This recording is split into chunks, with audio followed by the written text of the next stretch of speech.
Hello, नमस्कार, आदाब, सत श्री अकाल टू यू ऑल। और मैं विनय स्वागत करता हूँ आप सब लोगों का हमारे इस इनिशिएटिव में, जिसमें आज हम बात करेंगे 4 नए कंसेप्ट्स के बारे में, जिनमें सबसे पहला कंसेप्ट होगा sex determination in Drosophila. Second concept होगा sex determination in few reptiles. Third will be sex determination in honey bees and fourth will be the concept of free martin which is observed in case of cows. So let's get started with this first concept, that is sex determination in Drosophila. So अभी तक हमने जो mail हेट्रोगैमेटी और female हेट्रोगैमेटी में sex determination के concept को जाना, जिसमें हमने ह्यूमंस के केस की भी बात की, ग्रास होपर की भी बात की, बटरफ्लाइज की भी बात की, मोथ की भी बात की। और आज हम बात करेंगे, क्योंकि वहाँ पर हम सेक्स क्रोमोसोम के आधार पर जो है सेक्स डिटरमाइन कर रहे थे। ठीक है, पीनट स्क्वायर हम देख रहे थे, प्रोबेबिलिटी देख रहे थे कि अगर किससे फ्यूज़न होगा तो किस तरह का जो है प्रोजेनी डेवलप या ऑफस्प्रिंग जो है वो डेवलप होगा। यहाँ पर हम जो बात करेंगे वो एक सारे कंसेप्ट जो हैं बिल्कुल अलग होंगे, चारों ही कंसेप्ट, तो लेकिन इंटरेस्टिंग हो गया। चलिए, तो जो सेक्स इन ड्रोसोफिला है ये डिटरमाइन किया जाता है जेनिक बैलेंस मैकेनिज्म के थ्रू सबसे पहले।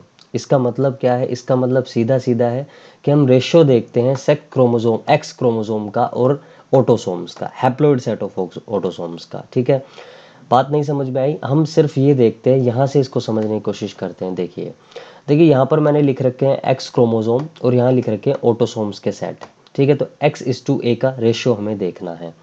अब यहाँ देखिए 3 एक्स क्रोमोसोम है इस किसके केस में, इस ड्रोसोफिला मेलानोगास्टर के केस में, that is known as fruit fly, commonly we call it fruit fly. 3 X chromosomes हैं। ठीक है, यहाँ पर 2 ऑटोसोम्स हैं। ठीक है, तो अगर आप इसका रेशियो देखें तो क्या आएगा, 3/2 अगर आप इसको करेंगे तो रेशियो क्या आएगा, 1:1.50। ठीक है, और इसी के आधार पर इसका सेक्स डिटरमाइन हो जाएगा। तो रेशियो के आधार पर किसका रेशियो, लेकिन एक्स क्रोमोसोम और ऑटोसोम्स का। ठीक है, अब स्टार्ट करते हैं नॉर्मल फीमेल नॉर्मल मेल से। देखिए, अगर रेशियो रहता है 1, अगर रेशियो रहता है 1, तो जो ड्रोसोफिला होगा, न्यू ड्रोसोफिला होगा, उसका ऑफस्प्रिंग जो होगा वो नॉर्मल फीमेल होगा। ठीक है ना, नॉर्मल फीमेल। वहीं अगर ये रेशियो 0.50 होता है तो नॉर्मल मेल होगा। ठीक है, तो 0.5 के केस में क्या होगा, मेल होगा, और 1 के केस में क्या होगा, फीमेल। यहाँ देखिए 1 कैसे आया, 3 ही एक्स क्रोमोसोम है और 3 ही ऑटोसोम्स है, तो रेशियो 1 आ गया।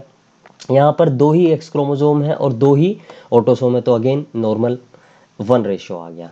लेकिन यहाँ देखिए एक्स क्रोमोसोम एक ही है लेकिन ऑटोसोम 2 है, तो जब आप 1 को 2 से डिवाइड करेंगे तो क्या आएगा, ऑब्वियसली आंसर 0.50 ही आएगा। ठीक है, ये तो हो गए नॉर्मल केस, ये हमने नॉर्मल मेल और नॉर्मल फीमेल की बात की। लेकिन अगर रेशियो 1 से अबव हो जाए, और 1 से अबव कब होगा, जब न्यूमरेटर या डिनोमिनेटर, ठीक है, न्यूमरेटर जब जो है n/d जो है, यानी कि न्यूमरेटर जो है वो क्या होगा, बड़ा होगा डिनोमिनेटर से।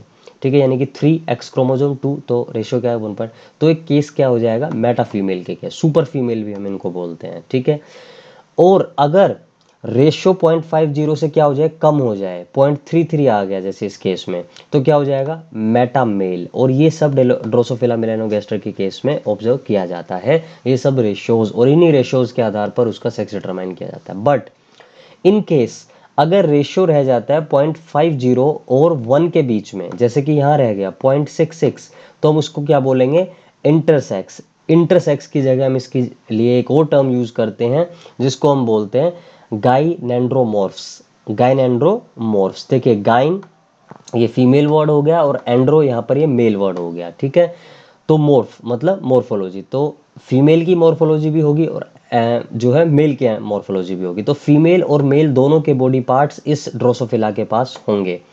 अब यहाँ पर 3 पॉसिबिलिटीज हो सकती हैं मेल और फीमेल के बॉडी पार्ट्स में। पहली कि एंटीरियर जो साइड हो, एंटीरियर जो साइड है ड्रोसोफिला की वो क्या हो, वो मेल बॉडी पार्ट्स हो वहाँ पर।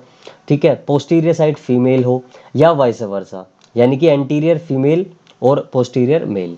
बायलेटरल का मतलब राइट साइड मान लीजिए मेल है और लेफ्ट साइड क्या है, फीमेल है, या अगेन वाइस वर्सा।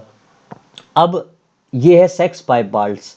ठीक है ना, सेक्स पाया बाल्ट्स, तो इसको हम क्या बोलेंगे, ये कंसेप्ट क्या है, देखिए ये जो कंसेप्ट है वो ये कंसेप्ट है कि जो एंटीरियर पोस्टीरियर जो है, जैसे हमने एंटीरियर पोस्टीरियर में क्या बताया आपको, एंटीरियर पोस्टीरियर में आपको बताया कि भाई या तो एंटीरियर साइड जो है वो होगी जो है मेल होगी और पोस्टीरियर साइड फीमेल होगी। बायलैटरल में क्या होगा कि या तो राइट साइड मेल हो जाएगी, लेफ्ट साइड फीमेल हो जाएगी, या वाइस वर्सा।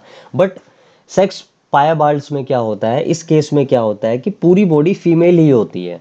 जैसे मान लीजिए ये बॉडी है तो ये पूरी बॉडी फीमेल होगी, लेकिन बीच बीच में कुछ टिश्यूज, कुछ पैचेस में जो है मेल टिश्यूज भी होते हैं, ठीक है ना, लेकिन वो पैचेस की फॉर्म में ही होते हैं ऐसे। तो इसको ये जो ड्रोसोफिला बना, ये इस पॉसिबिलिटी का बना है। इस केस में हम इसको बोलेंगे सेक्स पायाबाल्ट्स, ठीक है। तो ये बात हो गई सेक्स इन ड्रोसोफिला, ठीक है, सेक्स डिटर्मिनेशन इन ड्रोसोफिला। तो यहाँ पर जो चीज़ें लिखी हुई है वो आप पढ़ सकते हैं और डिटेल में मैंने आपको ये समझा दिया है। Now sex determination in reptiles. तो रेप्टाइल्स के केस में जैसे हम पहले बात कर देंगे क्रोकोडाइल और लीजर्ड के केस में। देखिए क्रोकोडाइल्स और लीजर्ड के केस में, यानी कि इन रेप्टाइल्स के केस में यहाँ पर सेक्स क्रोमोसोम रोल प्ले नहीं कर रहे हैं। देखिए ड्रोसोफिला के केस में भी सेक्स क्रोमोसोम का रोल नहीं है, वहाँ पर भी रेशियो देख रहे हैं हम सेक्स क्रोमोसोम और ऑटोसोम्स का। यहाँ पर हम रेप्टाइल्स के केस में क्या देख रहे हैं, एनवायरमेंटल फैक्टर्स, जैसे कि क्लाइमेटिक कंडीशंस, टेम्परेचर कैसा है। तो अगर इंक्यूबेशन टेम्परेचर यानी कि एग को अगर इंक्यूबेट किया जाता है लो टेम्परेचर में, मान लीजिए एक्सटर्नल टेम्परेचर कैसा है, लो है, और एग को क्या कर दिया जाता है, इंक्यूबेट कर दिया जाता है, तो द एग जब हैच होगा तो जो न्यू बॉर्न होगा वो, यानी कि ऑफस्प्रिंग जो होगा वो क्या होगा, फीमेल, ठीक है। वहीं अगर इंक्यूबेशन टेम्परेचर हाई होगा तो क्या होगा, मेल, यानी कि एग से हैच होकर क्या निकलेगा, वहां से ऑफस्प्रिंग जो निकलेगा वो मेल ऑफस्प्रिंग होगा। वहीं इन केस ऑफ टर्टल्स, देखिए क्रोकोडाइल और लिजर्ड के केस में तो हमने ये देखा कि टेम्परेचर लो है तो फीमेल और हाई है तो मेल। यहाँ पर बस उल्टा करना है आपको कि अगर टेम्परेचर लो है तो मेल और टेम्परेचर हाई है तो female in case of turtles, ठीक है। तो एनवायरमेंटल फैक्टर्स मैंने आपको स्टार्टिंग में जब हमने स्टार्ट किया था सेक्स डिटर्मिनेशन कंसेप्ट, उस टाइम बताया था कि जेनेटिक्स ही नहीं, जीन्स या सेक्स क्रोमोसोम ही नहीं, बल्कि कुछ एनवायरमेंटल फैक्टर्स भी ऐसे होते हैं जो कुछ ऑर्गेनिजम्स में उनके सेक्स को क्या करते हैं, डिटरमाइन करते हैं, जैसा कि मैंने आपको रेप्टाइल्स के केस में बताया।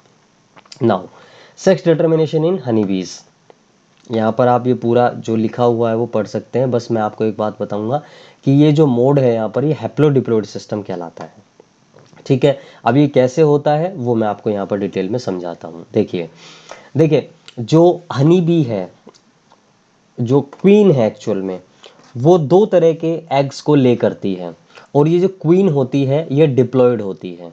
ये कैसी होती है, डिप्लॉयड होती है, और ये दो तरह के एग रिलीज करती है। यहाँ पर ये हनी बी है यानी कि क्वीन है, और ये क्वीन दो तरह के एग रिलीज कर रही है, डिप्लॉयड फीमेल भी है ये। और ये एक बार क्या करती है, अनफर्टिलाइज्ड एग रिलीज करती है, और अनफर्टिलाइज से एग से जो डेवलप होंगी जो बी, वो कैसी होंगी, मेल बीज होंगी, लेकिन वो कैसी होंगी, हैप्लॉइड होंगी।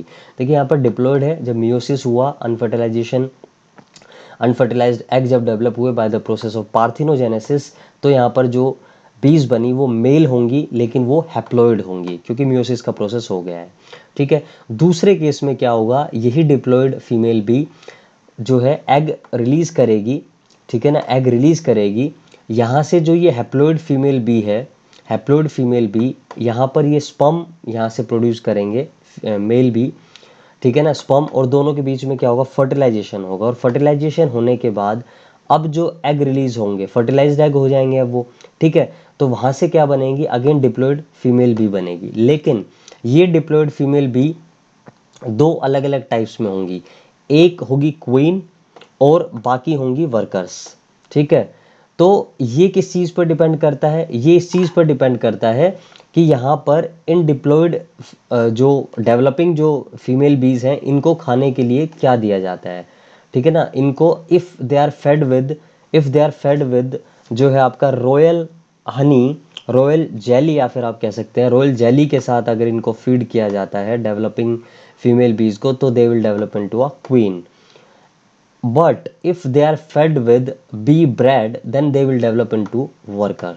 और वर्कर का काम क्या होता है, जो भी हाइव यानी कि जो छत्ता है, मधुमक्खी का जो छत्ता है, उसमें जितना भी काम होता है सब वर्कर्स का ही होता है। क्वीन सिर्फ डायरेक्शन देती है, और जो ये ड्रोन्स हैं, इनको हम ड्रोन्स भी बोलते हैं मेल बीज को, ये सिर्फ फर्टिलाइजेशन का काम कर रहे हैं। यहाँ पर आप देख सकते हैं इनका कोई काम नहीं है अदर देन फर्टिलाइजेशन, ठीक है। बट क्वीन डेवलप कब होती है, इसकी एक कंडीशन है, जब हाइव, ये जो पूरा मान लीजिए हाइव है और इसमें या तो इसकी क्वीन लेफ्ट कर चुकी है, if the queen has left the hive then only new queen will new जो है diploid female being developed into a queen, ठीक है। और else in the second case क्या हो सकता है कि ये जो क्वीन है ऑलरेडी जो यहाँ पर है इस हाइव में, वो ओल्ड हो गई है, यानी कि उसकी उम्र बहुत ज़्यादा हो गई है, ठीक है, तो ही एक यंग क्वीन डेवलप होगी, ठीक है। तो आई होप ये बात आपको समझ में आ गई होगी, पर दोबारा से समझा देता हूँ। देखिए ये केस कुछ इस तरह से है, डिप्लॉयड फीमेल बी यहाँ पर है, मियोसिस के थ्रू एग डेवलप करती है, लेकिन इन एग में कोई फर्टिलाइजेशन नहीं होता है, these eggs are not fertilized. तो without the process of fertilization यानी कि with the process of parthenogenesis, यहाँ पर ये मेल बीज डेवलप होते हैं जिनको हम बोलते हैं ड्रोन्स, और जिनका काम होता है फर्टिलाइजेशन का। डिप्लॉयड फीमेल बी फिर से एग रिलीज करती है, लेकिन इन एग्स को जो ड्रोन्स हैं वो अपने स्पर्म से क्या कर देते हैं, फर्टिलाइज कर देते हैं। फर्टिलाइजेशन के बाद अब जो डेवलप होती हैं फीमेल बीज, वो दो कैटेगरीज में डिवाइड हो जाती हैं, या तो क्वीन या वर्कर। और ये बात आपको ध्यान रखनी है कि एक हाइव यानी कि एक छत्ते में सिर्फ एक ही क्वीन रहती है, जो कि सारा मतलब राज करती है उस क्वीन, उस हाइव पर, ठीक है। बाकी जितनी भी मैक्सिमम होती है वर्कर्स होती हैं, और कुछ ड्रोन्स होते हैं जो कि फर्टिलाइज करते हैं एग्स को, जब ये डिप्लॉयड फीमेल भी यानी कि क्वीन जो है ले करती है एग्स को, ठीक है। तो ये बात आपको समझ में आई होप आ गई होगी, ठीक है। Now next is the concept of free Martin. देखिए फ्री मार्टिन का कंसेप्ट जो है that is observed in case of cause, यानी कि गाय के केस में हम ये ऑब्जर्व करते हैं। ये है क्या, ये है कि डाइजाइगोटिक ट्विंस बनते हैं, ठीक है। जब काउज में डाइजाइगोटिक ट्विंस बनते हैं, या डाइजाइगोटिक यानी कि दो जाइगोट से ट्विंस बन रहे हैं, यानी कि दो जाइगोट डेवलप हुए थे, दो स्पर्म आए और दो स्पर्म से दो क्या डेवलप हो गए, दो एम्ब्रियोज डेवलप हो गए, और वो एम्ब्रियो डेवलप होकर क्या बनाएंगे, अब पूरे एक काउस बना देंगे, ठीक है, काफ बनाएंगे पहले तो, है ना। तो अब क्या होता है यहाँ पर, अब क्योंकि डाइजाइगोटिक है तो ये चांसेस ज़्यादा है कि एक यहाँ पर जो एम्ब्रियो होगा वो मेल होगा और एक जो होगा वो फीमेल होगा। लेकिन एक जो डेवलपिंग एम्ब्रियो है, मेल जो डेवलपिंग एम्ब्रियो है, वो फास्टर डेवलप करता है और कुछ ऐसे हॉर्मोन्स प्रोड्यूस करता है जो इस फीमेल एम्ब्रियो को ट्रांसफ़र कर दिए जाते हैं। क्यों, कैसे ट्रांसफ़र किए जाते हैं, क्योंकि इन दोनों के बीच में साइटोप्लाज्मिक जो है कनेक्शन होता है, इन दोनों के बीच में जो एम्ब्रियोज जो दो डेवलप हुए ना, इन दोनों के बीच में क्या साइटोप्लाज्मिक यानी कि एक साइटोप्लाज्म का एक कनेक्शन है दोनों के बीच में। अभी कहाँ है ये एम्ब्रियो, तो ऑब्वियसली फीमेल बॉडी में, काऊ की बॉडी में ही होंगे ये दोनों, ठीक है ना, डेवलपिंग एम्ब्रियोज। तो इनके बीच में साइटोप्लाज्मिक कनेक्शन है जिससे ये हार्मोन प्रोड्यूस करेगा, और ये हार्मोन प्रोड्यूस करके ट्रांसफर कर देगा इस फीमेल जो है काफ में, जिसकी वजह से ये जो डेवलपमेंट है इस फीमेल काफ की वो क्या हो जाएगी, कम हो जाएगी, रिड्यूस्ड हो जाएगी, ठीक है। तो दो काव्स अब जो ये जन्म लेंगे उनमें से एक मेल, जैसे मैंने आपको बताया, ये हेल्दी होगा, नॉर्मल होगा और फर्टाइल होगा, ठीक है, healthy, normal and fertile. But क्योंकि इसने कुछ हॉर्मोन्स को प्रोड्यूस किया और इस फीमेल में ट्रांसफर किया, जिसकी वजह से ये जो फीमेल है it will be less developed and also sterile, ठीक है। तो बात समझ में आ गई। काउस के केस में क्या होता है, जब डाइजाइगोटिक ट्विंस डेवलप होते हैं तो उस केस में दो काफ, एक मेल काफ एक फीमेल काफ, मेल काफ क्या करता है, कुछ हॉर्मोन्स प्रोड्यूस करके फीमेल काफ की ग्रोथ को, डेवलपमेंट को रिड्यूस करता है, कम कर देता है। फाइनली काफ दो ही प्रोड्यूस होंगे, दो ही बोन होंगे, दो का ही जन्म होगा, बट जो मेल होगा वो हेल्दी, नॉर्मल एंड फर्टाइल होगा, फीमेल जो होगा वो लेस डेवलप्ड होगा एंड साथ में स्टेराइल भी होगा, ठीक है, या होगी कह सकते हैं हम यहाँ पर, ठीक है। सो ये कंसेप्ट था फ्री मार्टिन का, ठीक है। तो चार कंसेप्ट हमने यहाँ पर पढ़े, एक बार रिकैप करते हैं। फ्री मार्टिन, हनी बीज में सेक्स डिटर्मिनेशन, रेप्टाइल्स यानी कि क्रोकोडाइल, लिजर्ड्स एंड टर्टल्स में sex determination, before that Drosophila melanogaster यानी कि फ्रूट फ्लाई में सेक्स डिटर्मिनेशन का। तो इस तरीके से सेक्स डिटर्मिनेशन का कंसेप्ट खत्म होता है। नेक्स्ट जो हमारा टॉपिक होगा वो होगा म्यूटेशन। और till then bye, take care, thank you very much.